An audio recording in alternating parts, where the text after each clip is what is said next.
Hello everyone, this is doctor Asif Khan और आज के सेशन में हम लोग डिस्कस करने वाले हैं माइक्रोब्स इन ह्यूमन वेलफेयर का a very important topic that is sewage treatment plan. Topic क्यों इंपॉर्टेंट है? बिकॉज ये सीबीएसई एकेडमिक एग्जामिनेशन में बोर्ड एग्जामिनेशन में इस टॉपिक पे लॉन्ग क्वेश्चन फ्रेम होता है, that question which is of 5 marks. तो topic is very important, NEET point of view से भी बहुत इंपॉर्टेंट है बिकॉज इसमें बहुत सारे छोटे छोटे पॉइंट्स आपको मिलेंगे लाइक फ्लॉक स्लज, जिस पे क्वेश्चंस आते हैं नीट एग्जामिनेशन में। तो वीडियो को एंड तक जरूर देखें ताकि कोई भी इंपॉर्टेंट पॉइंट, कोई भी इंपॉर्टेंट टर्म आपसे मिस ना हो। So let's start with sewage treatment plan. तो सीवेज को समझना इंपॉर्टेंट है। सीवेज है क्या? Sewage is basically a municipal waste. देखिए, सीवेज को बहुत स्ट्रेट फॉरवर्ड अगर मैं कहूं तो हमारा जो वेस्ट है, human excreta, as well as जो वाटर हम यूज करते हैं for the different purpose like for bathing, for washing, for cleaning, तो ये सारी चीजें हमारे घर की नालियों से ड्रेन होके एक बड़े से पाइपलाइंस में आ जाती हैं। सिटीज में एंड टाउन्स में ये बहुत कॉमन है। उन बड़ी बड़ी पाइपलाइंस को कनेक्ट करके सीवेज या सीवर लाइंस, जिसको हम लोग बोलते हैं सिटीज में, टाउन में, वो डेवलप किया जाता है। एंड वो सीवर लाइंस हैं, वो जो बड़े बड़े पाइप के स्ट्रक्चर्स आपके रोड के बीचों बीच जा रहे हैं, ट्रेवल कर रहे हैं, एक्चुअली उनका मेन फंक्शन क्या है? वो सभी घरों से, इंडस्ट्री से, फैक्ट्री से वेस्ट को कलेक्ट करता है। एंड वेस्ट को कलेक्ट करना क्यों इंपॉर्टेंट है सीवर लाइंस में? Because sewer is a waste, it's a waste of number of compounds, number of components, वो हम लोग अभी डिस्कस करने वाले हैं इन कंपोजिशन। तो उस वेस्ट को हम एज इट इज कहीं पे ड्रेन नहीं कर सकते, ना वाटर बॉडीज में, ना किसी सरफेस पे, क्योंकि ह्यूमन एक्सक्रीटा है as well as domestic waste, industrial waste भी है। तो it causes pollution, it develops bad order, smell भी डेवलप होगी, चांसेस ऑफ डिजीज बहुत हाई हो जाएगा। तो एक प्लानिंग क्या है गवर्नमेंट की? ये गवर्नमेंट का ही स्टेप था कि सीवेज को प्रॉपर्ली ट्रीट किया जाए through the sewage treatment plant.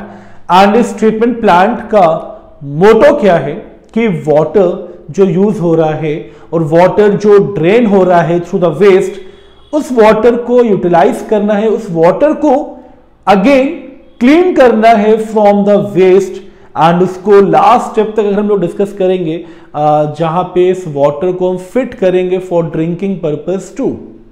तो मोटो हमारा वाटर को क्लीन करना है, क्योंकि इसके बाद जो भी इसमें सॉल्यूट्स हैं, जो भी अदर कंपोनेंट्स हैं लाइक माइक्रोब्स हैं, ऑर्गेनिक कंपाउंड, इनऑर्गेनिक कंपाउंड, इन सब का भी हम ट्रीटमेंट करेंगे। कैसे करेंगे? वन बाय वन ये सारे स्टेप्स हम लोग देखेंगे सीवेज ट्रीटमेंट प्लांट में।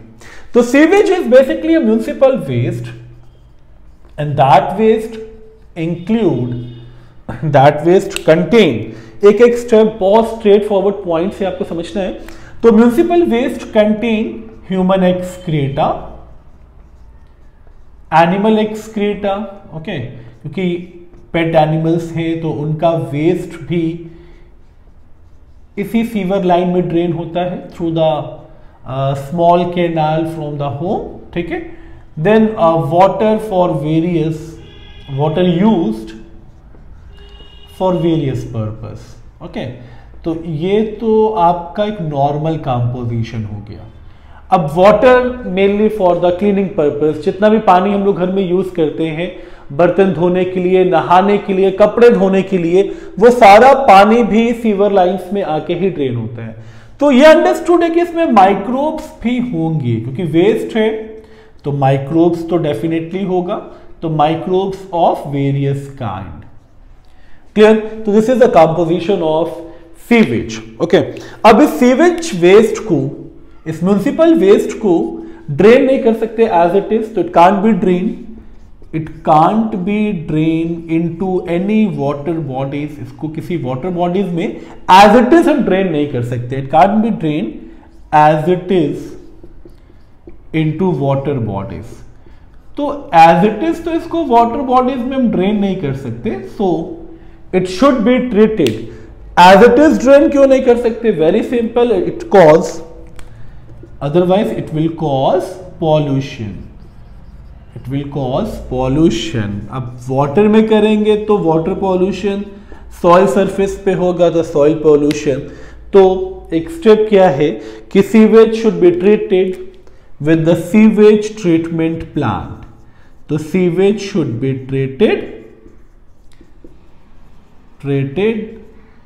इन सीवेज ट्रीटमेंट प्लांट। तो इट्स वेरी इंपॉर्टेंट। अब देखना है हम लोगों को सीवेज ट्रीटमेंट प्लांट में कौन कौन से स्टेप्स हैं जो सीवेज को क्लियर करेगा एंड वाटर को फिर से डेवलप करेगा, फिर से क्लियर करेगा, फिल्टर करेगा, ताकि उसको हम पीने के लिए इस्तेमाल कर सकें। तो अब इस स्टेप को यानी सीवेज ट्रीटमेंट प्लांट में अब हम लोग सीवेज को ट्रीट करने के लिए प्रोसीड करेंगे। ओके, बहुत इंटरेस्टिंग है टॉपिक, मजा आने वाला है। तो वीडियो को लाइक, अपना प्यार दें, लाइक करें। अगर जो लोग नए हैं चैनल पे, वो चैनल को सब्सक्राइब जरूर कर ले। सो let's start with the first step, that is primary treatment. तो प्राइमरी ट्रीटमेंट बहुत इजी है। लेट्स अंडरस्टैंड कि कैसे सीवर लाइंस के थ्रू हमारा जो वेस्ट है, waste water as well as excreta and other compound, कैसे ये प्राइमरी ट्रीटमेंट के लिए सीवेज ट्रीटमेंट प्लांट पे पहुंचता है। ओके, तो मान लेते हैं ये वो सीवर लाइंस हैं, ठीक है। बहुत आराम से आपको समझना है, बहुत इजी है स्टेप। तो this is the sewer line, okay. और ये सीवर लाइंस कहाँ होती हैं? हमारे घर के आसपास आप देखेंगे रोड पे बड़े बड़े होल पे एक ढक्कन रखा होता है, तो उस ढक्कन के नीचे ही हमारा जो वेस्ट है या पूरे एरिया का वेस्ट उसमें ड्रेन होता है, ठीक है। तो प्राइमरी ट्रीटमेंट में क्या है कि ये पूरा वेस्ट जो है, ये पूरा जो कंप्लीट सीवेज है, ठीक है, तो ये सीवेज आके ड्रेन होगा प्राइमरी ट्रीटमेंट के लिए, ठीक। ये हमारा फर्स्ट स्टेप है प्राइमरी ट्रीटमेंट। तो ये प्राइमरी ट्रीटमेंट के लिए ड्रेन होगा, ठीक है। तो प्राइमरी ट्रीटमेंट के लिए हम लोग प्रोसीड कर रहे हैं। पहले आप स्टेप समझिए, इट्स वेरी सिंपल। तो प्राइमरी ट्रीटमेंट के लिए क्या होगा? सीवेज ड्रेन होगा इनटू ग्राइंडिंग टैंक, ओके। तो ये जो टैंक है, इस टैंक को हम लोग ग्राइंडिंग टैंक मेंशन करेंगे, ठीक है, बिकॉज प्राइमरी ट्रीटमेंट जो है इट्स अ फिजिकल ट्रीटमेंट। तो फिजिकल ट्रीटमेंट में क्या होगा कि सीवेज को हम पास करेंगे through a tank which contain grinder. तो यहां पे ग्राइंडिंग होगी। ग्राइंडिंग से क्या होगा, जो सॉलिड्स हैं वो सेटल्ड हो जाएंगे एट द बॉटम, और जो सॉल्वेंट है, जो फ्लूइड है, जो वाटर है, या जो इसमें डिसॉल्व इम्प्योरिटीज हैं, वो ऊपर की तरफ फ्लोट करने लगेगा, ठीक है। तो पहले हम इसमें क्या करेंगे कि पहले ग्राइंडर हम लोग शो कर लें, क्योंकि ये भी बहुत इजी है, बहुत इजी स्टेप है। ग्राइंडिंग टैंक है तो अंडरस्टूड है कि यहाँ पे एक ग्राइंडर लगा होगा, ठीक है। तो ये ग्राइंडर का ब्लेड है, ठीक है। अब ब्लेड है तो ग्राइंडर ग्राइंड करेगा, ठीक है। तो पहले हम लोग ड्रॉ कर लें फिगर, ताकि कोई भी चीज मिस ना हो। चलिए, ये हमारा ग्राइंडर। तो ग्राइंडिंग टैंक में सीवेज की ग्राइंडिंग हो रही है, क्लियर ना। ग्राइंडिंग के बाद क्या होगा, ये सीवेज पास करेगा थ्रू सेवरल सेटलिंग टैंक। तो बहुत सारे सेटलिंग टैंक है यहां पे, और मैं एक ही ड्रॉ करूंगा, ज्यादा ड्रॉ करने की जरूरत नहीं है हम लोगों को। तो ये वाला जो टैंक है, सेटलिंग टैंक, ये सब प्राइमरी ट्रीटमेंट का ही पार्ट है, तो बहुत आराम से आपको समझना है, ठीक है। तो चलिए, ये आ गया आपका सेटलिंग टैंक। तो यहां पे क्या होगा कि सीवेज सेटल होगा आफ्टर द ग्राइंडिंग। तो ग्राइंडिंग के बाद क्या होगा, जो सॉलिड होंगे, सॉलिड आके डिपॉजिट होगा एट द बॉटम, ठीक है। चलिए ये सॉलिड आके डिपॉजिट हो गया बॉटम पे, ठीक। और जो हमारा फ्लूइड है, जो हमारा सॉल्वेंट है, ये ऊपर की तरफ सुपरनेटेंट फॉर्म में ये प्रेजेंट रहेगा। ये चीज क्लियर ना? तो प्राइमरी ट्रीटमेंट के स्टेप्स कितने इजी हो गए? प्राइमरी ट्रीटमेंट का मतलब ये हुआ that sewage is passed through grinding mechanism. Okay, तो it pass through grinding mechanism.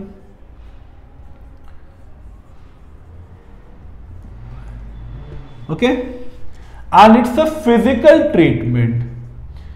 Physical क्योंकि बायोलॉजिकल ट्रीटमेंट में माइक्रोब्स इन्वॉल्व होगा, फिजिकल में माइक्रोब्स इन्वॉल्व करना ही नहीं है, तो it's a physical treatment where filtration by grinding, क्योंकि ग्राइंडिंग किससे हो रहा है? फिल्ट्रेशन से, सॉरी फिल्ट्रेशन किससे हो रहा है? ग्राइंडिंग से। तो फिर where filtration by grinding and sedimentation, ठीक है, सेडिमेंटेशन मतलब सेडिमेंट्स बनेंगे, एंड सेडिमेंटेशन सेपरेट्स। अब यहां पे एक इंपॉर्टेंट पॉइंट है, filtration by grinding and sedimentation. Sedimentation से क्या होगा? सेपरेट्स होंगे दो कंपोनेंट। एक कंपोनेंट होगा primary, separates as primary effluent, ठीक है। और प्राइमरी एफ्लुएंट क्या है? ये जो ऊपर की तरफ है, दिस इज प्राइमरी एफ्लुएंट, ठीक है। जो ऊपर की तरफ सुपरनेटेंट फॉर्म में जो फ्लूइड पार्ट है, that is primary effluent. And जो सेटल्ड होगा बॉटम पे, इसे हम बोलेंगे प्राइमरी स्लज। तो प्राइमरी स्लज में सैंड, सिल्ट, ग्रिट, ठीक, और अदर जो कंपोनेंट्स हैं जो डिसॉल्व नहीं हो सकते, तो ये वाला पार्ट हो गया आपका, ये वाला पार्ट हो गया आपका प्राइमरी स्लज। तो प्राइमरी ट्रीटमेंट में एफ्लुएंट एंड स्लज सेपरेटेड, सिर्फ एक ही मैकेनिज्म हुआ है, दैट इज ग्राइंडिंग। ग्राइंडिंग के बाद it passes through several settling tank. मैं एक ही सेटलिंग टैंक शो कर रहा हूं, बट सब में ये प्रोसेस होगा। तो जो पार्ट, जो सॉलिड सेडिमेंट होगा, that solid sediments to form primary sludge, और जो सुपरनेटेंट फॉर्म है, जो डिसॉल्व नहीं हुआ है, जो वाटर है या उसमें जो इंप्योरिटीज डिसॉल्व है, वो पार्ट आपका प्राइमरी एफ्लुएंट कहलाएगा। चलिए, प्राइमरी ट्रीटमेंट तो क्लियर हो गया। अब जब हम सेकेंडरी ट्रीटमेंट की तरफ चलेंगे, आप चाहें तो स्क्रीनशॉट भी ले सकते हैं इसका, क्योंकि ये स्टेप डायग्राम के थ्रू समझना ज्यादा इजी है। तो अब हम लोग चलेंगे सेकेंडरी ट्रीटमेंट की तरफ। तो सेकेंडरी ट्रीटमेंट में हमें करना क्या है? मैं सिर्फ इस डायग्राम को छोड़ रहा हूं, क्योंकि ये डायग्राम कंटिन्यू करना है हमें फॉर द सेकेंडरी ट्रीटमेंट, ठीक है बच्चों। चलिए अब आते हैं हम लोग सेकेंडरी ट्रीटमेंट के लिए। तो secondary treatment is also known as biological treatment, ठीक है। तो सेकेंडरी ट्रीटमेंट को बायोलॉजिकल ट्रीटमेंट भी बोलते हैं। क्यों बोलते हैं? अभी तो अंडरस्टूड है। बायोलॉजिकल का मतलब ही हो गया इसमें हम माइक्रोब्स का यूज करने वाले हैं। तो यहां पे ये ट्रीट होगा, सीवेज ट्रीट होगा with the help of microbes of various kind. तो use of microbes of various kind. चलिए अब एक बात बताइए, प्राइमरी ट्रीटमेंट से प्राइमरी एफ्लुएंट का तो फॉर्मेशन हो चुका था, नीचे की तरफ स्लज है, स्लज की बात हमें अब आगे नहीं करनी है, पहले हम प्राइमरी एफ्लुएंट की बात करेंगे। अब ये प्राइमरी एफ्लुएंट, ये बहुत इंपॉर्टेंट स्टेप है। प्राइमरी एफ्लुएंट ये पास होगा सेकेंडरी ट्रीटमेंट के लिए, ठीक है। तो ये हमारा सेकेंडरी ट्रीटमेंट के लिए टैंक है। यहां पे अब हम करने वाले हैं सेकेंडरी ट्रीटमेंट, ठीक है। और सेकेंडरी ट्रीटमेंट के लिए जो टैंक हमें चाहिए, this tank is known as oxidising tank और स्टेबलाइजिंग टैंक, ठीक है। अब ऑक्सीडाइजिंग, स्टेबलाइजिंग या बहुत सिंपली कहें तो एरेशन टैंक। अब यहां पे एरेशन का क्या मतलब है? एरेशन टैंक, ऑक्सीडाइजिंग टैंक, तो इसका मतलब हमें ऑक्सीजन ऐड करना है। तो प्राइमरी एफ्लुएंट जो है ये पास होके आएगा। प्राइमरी एफ्लुएंट हम लोग इस तरह से शो करेंगे, हालांकि इसमें कनेक्शंस होते हैं पाइपलाइंस के भी, तो चलिए हम लोग पाइपलाइंस के थ्रू ही शो कर ले, है ना, तो ज्यादा इजी रहेगा। ये हमारा एक पाइपलाइन बना हुआ है, ठीक है। और इस पाइपलाइन के थ्रू हमारे पास सेकेंडरी ट्रीटमेंट के लिए टैंक में जो डिपोजिशन हुआ है, ठीक है, ये क्या है बच्चों? ये है प्राइमरी एफ्लुएंट। तो ये है हमारा प्राइमरी एफ्लुएंट। तो प्राइमरी एफ्लुएंट जो कि प्राइमरी ट्रीटमेंट में फ्लूइड का मिक्सचर था, फ्लूइड और जो डिसॉल्व्ड पार्टिकल का मिक्सचर था, ये हम सेकेंडरी ट्रीटमेंट के लिए लेके आए हैं। अब हम करेंगे क्या? इस टैंक को अच्छे से कवर कर देंगे। तो ये टैंक हम अच्छे से कवर कर देंगे, ठीक है। और एक छोटा सा हमने पैसेज रखा है यहां पे, कुछ इस तरह से, ठीक है। बाकी ये पूरा हम लोगों ने अच्छे से कवर कर दिया, क्योंकि इस टैंक को क्या बनाना है? इस टैंक को बनाना है एरेशन टैंक। तो हम क्या करेंगे? अब इसमें हम प्रोवाइड करेंगे air with the help of pump. तो this is the air pump, okay. और ये एयर पंप बहुत इजी है ये, अगर आप डायग्राम इसके देख लेना तो ये टॉपिक कभी भूलेगा नहीं आपको।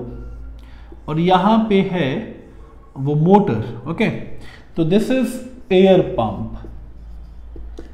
अब एयर हम पंप कर रहे हैं एफ्लुएंट में, बात समझना है यहां पे आपको। हम एयर पंप कर रहे हैं एफ्लुएंट में, तो इस एयर में हम ऑक्सीजन पंप कर रहे हैं।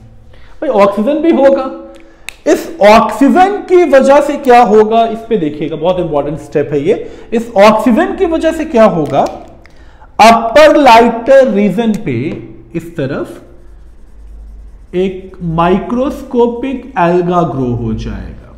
चलिए ये तो और अच्छा हो गया, ये अपर लाइटर रीजन पे माइक्रोस्कोपिक एल्गा ग्रो हो गया। अब माइक्रोस्कोपिक एल्गा तो ठहरा फोटोसिंथेटिक, यानी ये भी ऑक्सीजन प्रोवाइड करेगा। अल्टीमेटली इस ऑक्सीजन के प्रेजेंस में ये भी ऑक्सीजन प्रोवाइड कर रहा है, ओके।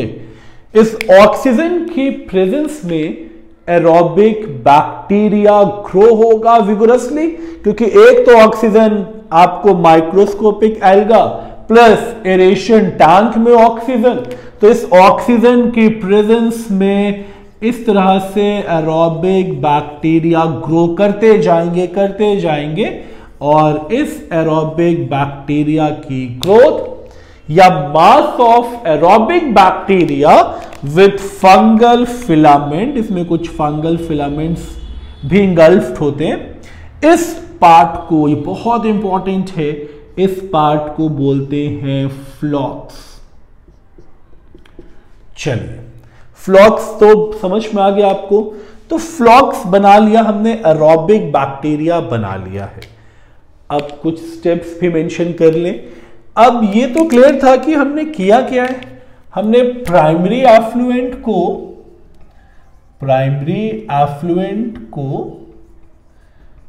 पास किया है into aeration tank, is passed into aeration tank, okay. ये हुआ हमारा पहला स्टेप। इसके बाद हमने क्या किया था, जब इसको पास किया था तो लाइट माइक्रोस्कोपिक एल्गा के नोट्स इंपॉर्टेंट है, ये थ्योरेटिकल बहुत इंपॉर्टेंट टॉपिक है। तो light microscopic alga grows on the upper region. चलिए ये भी ग्रो हो जाएगा, मैं यहाँ से इसको थोड़ा सा सेपरेट कर दूं, अदरवाइज प्रॉब्लम ना आए नोट्स वाले पोर्शन में। अब लाइट माइक्रोस्कोपिक एल्गा तो ग्रो हो गया। फाइनली क्या होगा, इस फ्लॉक्स की फॉर्मेशन के बाद फ्लॉक्स कंज्यूम करेगा organic matter of effluent. Bacteria है ना, तो बैक्टीरिया को भी तो अपने लिए कुछ खाना चाहिए। खाना उसको कहां से मिलेगा, इस एफ्लुएंट से। यानी जो वाटर में डिसॉल्व्ड ऑर्गेनिक मैटर है वो फ्लॉक्स खाना स्टार्ट करेगा, वो बैक्टीरिया खाना स्टार्ट करेगा। इसका मतलब कहीं ना कहीं अब वाटर धीरे धीरे साफ होना स्टार्ट हो गया है। बैक्टीरिया ऑर्गेनिक मैटर खा रहा है, इसका मतलब वो उस वाटर के अंदर डिसॉल्व्ड इंप्यूरिटीज को खा रहा है, तो वाटर तो साफ होना स्टार्ट हुआ। अगर ये स्टेप आपको क्लियर है तो मैं जरा ये पैसेज यूज कर लूं, अदरवाइज नोट्स नहीं होंगे तो आपको मजा नहीं आएगा। चलिए, तो लाइट माइक्रोस्कोपिक एल्गा ग्रो हुआ अपर लाइटर रीजन पे। देन इसके बाद एक जो स्टेप हुआ है बहुत इजी है। इसके बाद हुआ क्या था, एरोबिक बैक्टीरिया ग्रोज वाइगोरसली, बहुत रैपिडली ग्रो हुआ। एंड इस ग्रोथ के बाद it forms masses of bacteria engulfed with fungal filament. Okay, engulfed with fungal filament called flocks. चलिए, फ्लॉक्स तो बन गया। ओके, यहां तक तुमने कवर कर लिया इस डायग्राम में। और फ्लॉक्स का यूज क्या था, flocs consume organic matter, flocs consumes organic matter of effluent, organic matter या ऑर्गेनिक मैटर फ्रॉम एफ्लुएंट। चलिए, अब इसने ऑर्गेनिक मैटर खाना स्टार्ट किया, वाटर धीरे धीरे क्लियर हुआ। अब इस फ्लॉक्स को हम बचा के रखेंगे। हम लोग करेंगे क्या, नेक्स्ट स्टेप में हम लोग ये करेंगे, मैं पहले डायग्राम कवर कर लूं ताकि जो चीजें हैं वो कंटिन्यूएशन में बनी रहें। अब नेक्स्ट स्टेप में हमें करना क्या है, नेक्स्ट स्टेप में हमें करना ये है कि एक और हम टैंक बनाएंगे। ओके, और उस टैंक में हम क्या करेंगे, देखिए थोड़ा स्पेस कम है मगर कंटेंट अभी भी बचा हुआ है, तो बस डायग्राम आपके लिए बेनिफिशियल है, तो डायग्राम को अच्छे से समझते हुए चलें ताकि अब टॉपिक में कहीं पे कोई डिफिकल्टी ना आए। चलिए, अब हम आ गए हैं नेक्स्ट टैंक की तरफ। ठीक है, अब इस टैंक में हम क्या कर रहे हैं, इस टैंक में हम कर रहे हैं एक बहुत इंपॉर्टेंट काम। क्या काम कर रहे हैं, हम लोग फ्लॉक्स को डिपॉजिट कर रहे हैं इस टैंक में। ये भी एक सेटलिंग टैंक है, ये भी एक सेटलिंग टैंक है सेकेंडरी ट्रीटमेंट का। तो यहां पे हम क्या कर रहे हैं, फ्लॉक्स जो सेटल्ड हो रहे हैं, ठीक है, इसके ऊपर भी नीट में बहुत इंपॉर्टेंट क्वेश्चन आता है। तो फ्लॉक्स जो यहां पे सेटल्ड हो रहा है, ओके, फ्लॉक्स मतलब masses of aerobic bacteria with fungal filament, और एफ्लुएंट धीरे धीरे क्लियर होना स्टार्ट हो रहा है। ठीक है, तो ये जो पोर्शन है ना, आपको याद होगा ये वाला जो पोर्शन था ये प्राइमरी स्लज था। इसमें हालांकि सैंड, सिल्ट, ग्रिट, पेबल्स ये सारी चीजें होती है, सॉलिड्स होता है।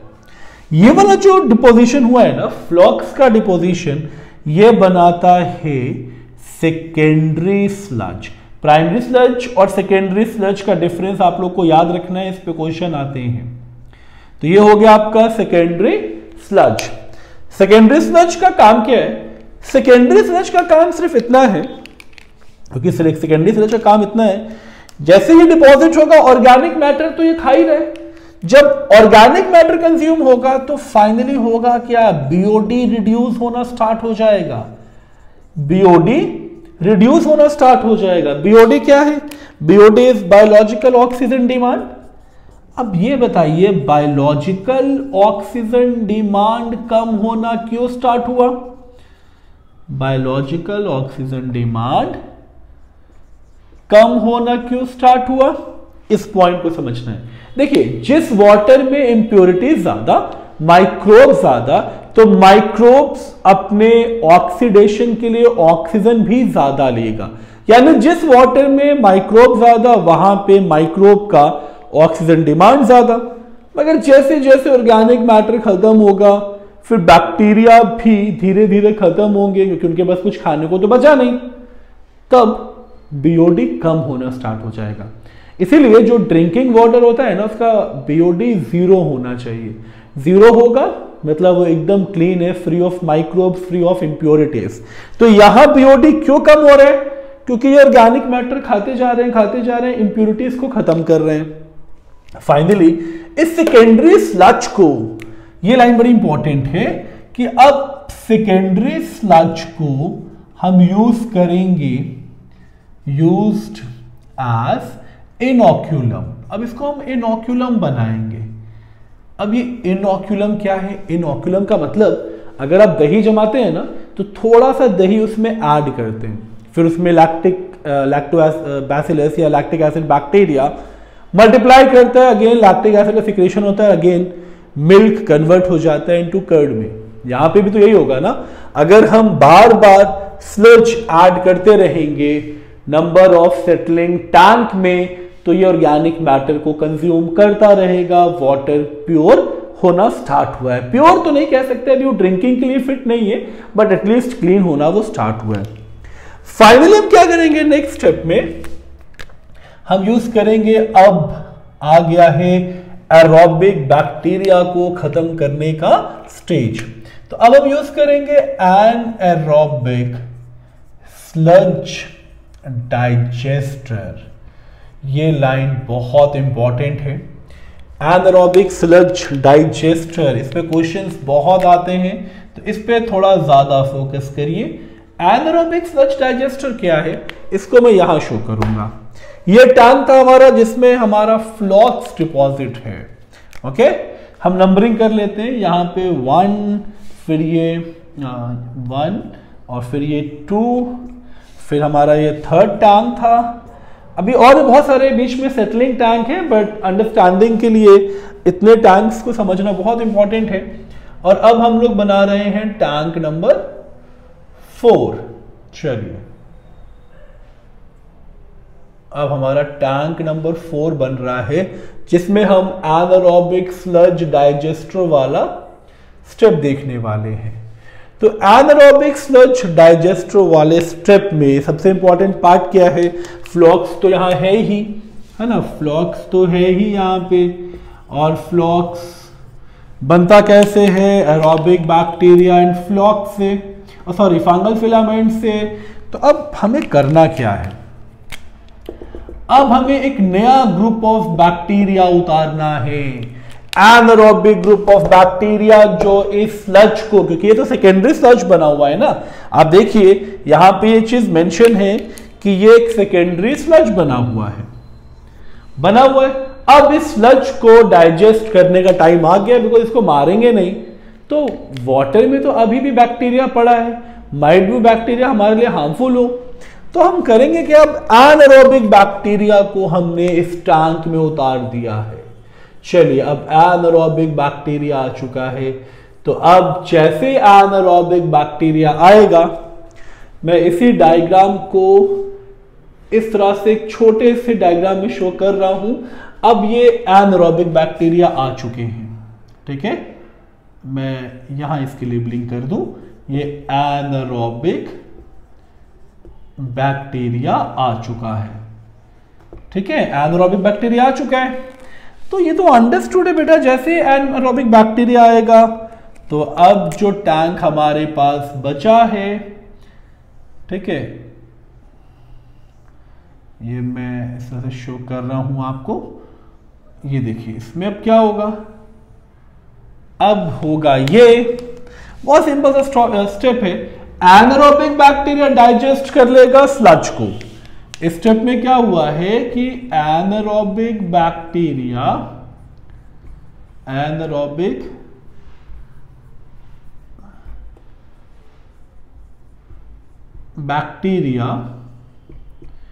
Digest the फ्लॉक्स। फ्लॉक्स को ये खा गया। जब ये फ्लॉक्स को खा गया तो अब यहां फ्लॉक्स तो बचेगा नहीं, और यहां क्या बचेगा, यहां बचेगा एनारोबिक बैक्टीरिया, यही बचेगा। चलिए एनारोबिक बैक्टीरिया बचा हुआ है और वाटर अब काफी हद तक क्लीन है। तो पहले ये होता था कि वाटर को एज इट इज ड्रेन कर दिया जाता था इनटू वाटर बॉडीज, ठीक है। बट एक चीज आपको देखना है, जब एनारोबिक बैक्टीरिया फ्लॉक्स को डाइजेस्ट करेगा तो यहां पे प्रोडक्शन होगा बायोगैस का। ओके, तो मैं स्टेप को ऐसे मेंशन कर रहा हूं, when anaerobic bacteria digest the flocs, okay, तो here production of biogas takes place, production of biogas takes place। बच्चों ये भी लाइन बहुत इंपॉर्टेंट है क्योंकि बायोगैस के बारे में बच्चे मेंशन करना भूल जाते हैं। तो बायोगैस का प्रोडक्शन किस स्टेज पे हुआ, जब एनारोबिक बैक्टीरिया एरोबिक बैक्टीरिया को कंज्यूम करेगा, इनऑर्गेनिक मैटर को कंज्यूम करेगा। अब ऑलमोस्ट वाटर को एज इट इज हम ड्रेन कर सकते हैं। तो अब मैं इस पोर्शन को भी रब कर लूं ताकि कुछ स्पेस मिल जाए हमें अपने अगले स्टेप के लिए। तो हम इसको एज इट इज तो ड्रेन कर सकते हैं, बट अगर हमें इसे फिट करना है फॉर ड्रिंकिंग तब हम इसको प्रमोट करते हैं for tertiary treatment. And tertiary treatment में सिर्फ करना क्या है आपको, टर्शरी ट्रीटमेंट से पहले एक चीज याद रखनी है आपको, टर्शरी ट्रीटमेंट से पहले इस एनारोबिक बैक्टीरिया को भी मारना है। तो एनारोबिक को मारना तो बहुत इजी है, आप अगेन हल्का सा इसको एयर पंप में डाल दीजिए, ऑक्सीजन ऐड करिए, तो एनारोबिक ऑक्सीजन की प्रेजेंस में सरवाइव नहीं करेगा। ऑलमोस्ट वाटर क्लीन, अभी फिट तो नहीं है ड्रिंकिंग के लिए, तो इस वाटर को एज इट इज हम ड्रेन कर सकते हैं वाटर बॉडीज में भी। बट हम एक स्टेप और आगे चलेंगे, टर्शरी ट्रीटमेंट हम करेंगे, और इस ट्रीटमेंट में हम वाटर को ट्रीट करेंगे कैसे। तो यहां water is treated for drinking purpose. अब इसको हम पीने लायक बनाएंगे। तो ड्रिंकिंग पर्पस के लिए, पीने के लिए हमें क्या करना पड़ेगा, हम करेंगे 4 मेजर स्टेप जो मैं मार्क करूंगा विद द ब्लैक मार्कर। हम करेंगे इस पे यूवी ट्रीटमेंट, ओके, हम इसमें करेंगे chemical oxidation by strong oxidising agent, हम इसमें करेंगे क्लोरीनेशन, क्लोरीन ऐड करके क्लीन करेंगे, ठीक है, as well as reverse osmosis. अब इतने सारे मेथड्स हमने यूज कर लिए हैं, तो now the water is fit for drinking purpose. So इस कंप्लीट टॉपिक में अगर बेसिक्स समझा जाए तो इतना बड़ा जो प्रोसेस हुआ है वो किस लिए, ताकि वाटर को हम एज इट इज वेस्ट ना होने दें, उसे यूटिलाइज करना है, उसे दोबारा क्लीन करना है फॉर द ड्रिंकिंग पर्पस। जानते हैं क्यों? क्योंकि इस समय हमारी कंट्री में भी वाटर स्कैर्सिटी की कंडीशंस डेवलप हो रही है।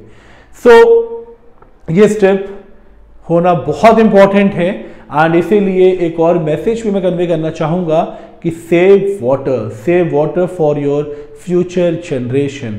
सो आई होप ये इंटरेस्टिंग टॉपिक आपको समझ में आया होगा। डायग्राम्स बहुत इंपॉर्टेंट है टू अंडरस्टैंड।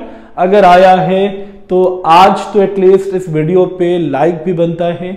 न्यू जो व्यूअर्स हैं वो चैनल को सब्सक्राइब जरूर करें, इससे हम लोग का मोरल बूस्ट होता है और ऐसी वीडियोस लाने का और मन करता है। So thank you so much for giving your time.